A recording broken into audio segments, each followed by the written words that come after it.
Well, it may be, actually. You know, I intrinsically, I have a problem with censorship. I don't think Donald Trump should be banned from Twitter, for example, because the Ayatollah of Iran remains on Twitter and other social media platforms.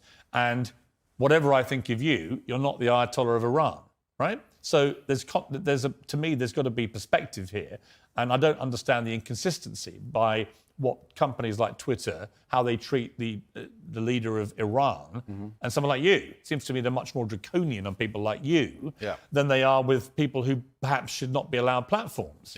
But generally, I don't really agree with no platforming people. But I think what's interesting talking to you is it seems to me like you have gone on a bit of a journey of self-awareness about the impact of some of the stuff you said in the past, and you have said you wouldn't say it again in the same way.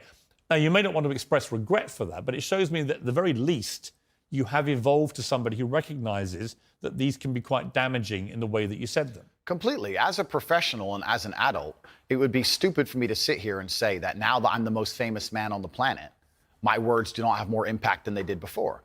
With impact, with power comes responsibility, and things need to be worded in a very careful way. Now, when I do a long format interview, I have to sit there and consciously understand that any 10 seconds of that can be cut and used against me. So I have to be a lot more careful with how I say my words and how I construct my sentences. Of course, we agree with all of that. That's exactly what's happened to me. I agree with all of that. I don't want to be seen as a negative influence in the world. I know that there's a whole bunch of